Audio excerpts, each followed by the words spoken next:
à tous, merci de nous retrouver pour cette nouvelle rentrée du 6 minutes. Une nouvelle année scolaire débute.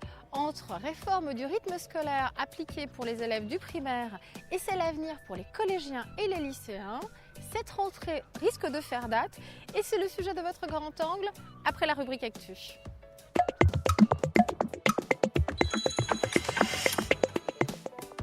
À l'occasion de la 7e édition de la Journée des associations, qui a eu lieu le samedi 6 septembre, les Fontenaisiens avaient rendez-vous au gymnase Salvador Allende avec toutes les organisations sportives présentes sur la ville.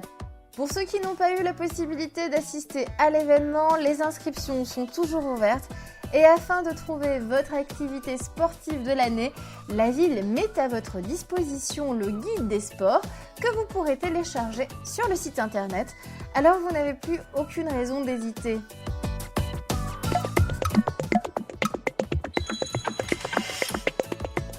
Les journées du patrimoine se dérouleront les samedis 20 et dimanche 21 septembre. On vous embarque pour un petit tour de chauffe sur le circuit culturel concocté pour l'occasion par le service des archives avec un programme riche de découvertes, des rencontres avec les artistes de la fonderie, des visites commentées de l'église Saint-Germain et du Fontenay historique et vous pourrez même vous connecter à la nature dans une ambiance conviviale et amicale au verger de l'îlot. De nombreuses autres surprises attendent petits et grands. L'entrée est libre et accessible aux personnes à mobilité réduite. Pour plus d'informations, rendez-vous sur le site internet de la ville. Le mardi 2 septembre, plus de 5000 élèves du primaire ont repris le chemin de l'école. La grande nouveauté de cette rentrée, c'est la mise en place de la réforme du rythme scolaire voulue par le gouvernement. Ainsi, les élèves ont cours le mercredi matin et la pause méridienne a été élargie. C'est le reportage de Grand Angle, tout de suite.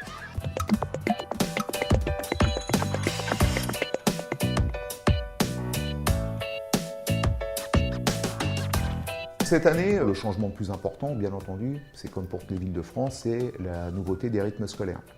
Au niveau de la ville de Fontenay, nous avons été consultés à plusieurs reprises pour nous demander quelles étaient nos attentes par rapport au nouveau rythme scolaire.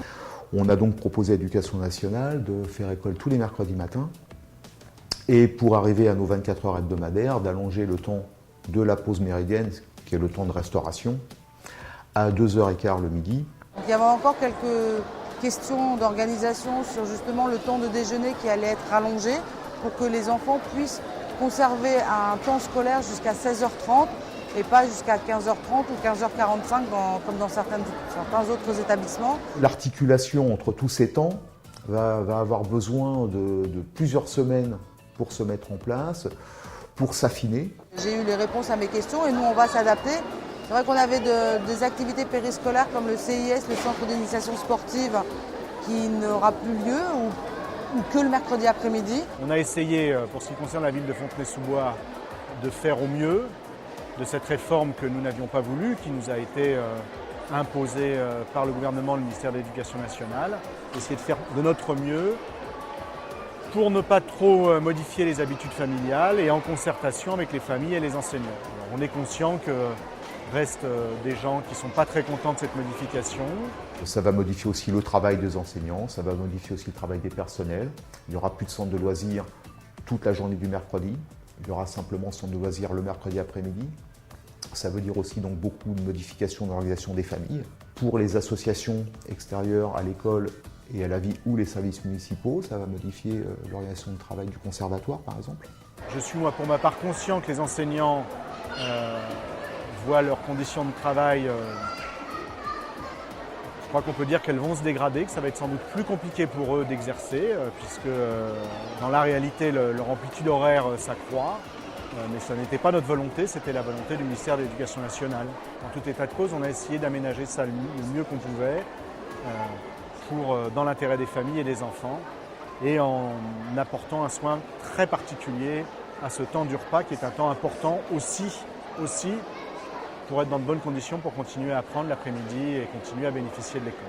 Sur Fontenay, on a la chance de payer les prestations que la mairie nous propose ou que la Caisse des écoles nous propose de façon extrêmement personnalisée.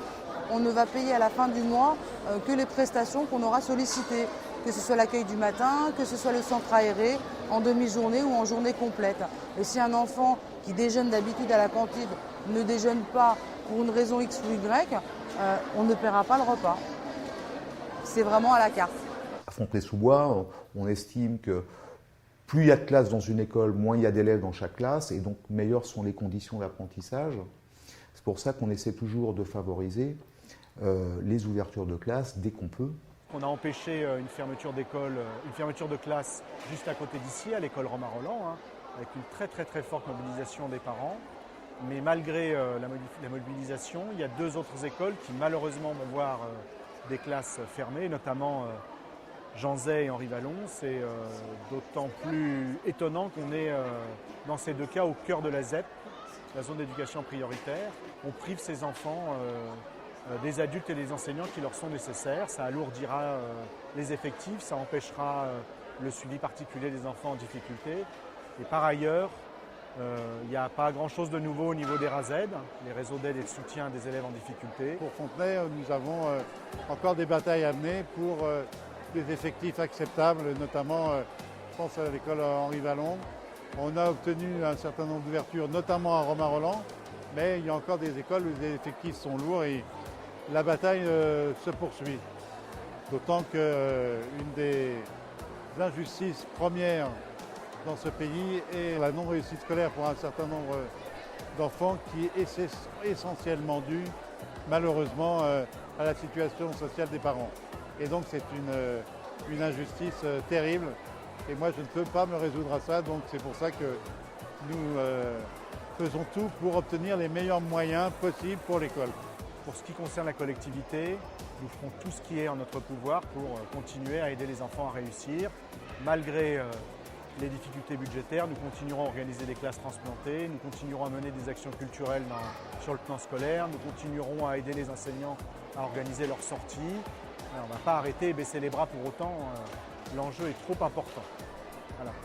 Je souhaite évidemment aux enfants, parce que c'est eux dont il s'agit, une bonne rentrée. J'espère qu'ils vont trouver des écoles bien équipées, avec des accompagnateurs, des animateurs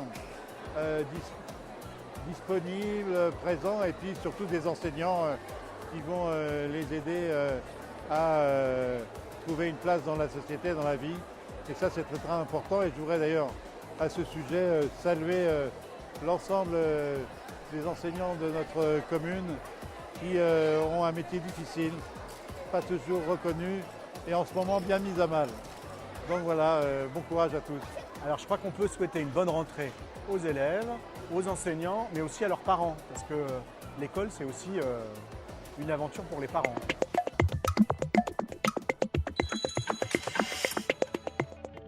La présentation de la nouvelle saison culturelle aura lieu le 26 septembre à 19h30 au Dansoir Karine Saporta. Merci d'avoir suivi le 6 minutes. Rendez-vous pour une prochaine édition. Et d'ici là, portez-vous bien.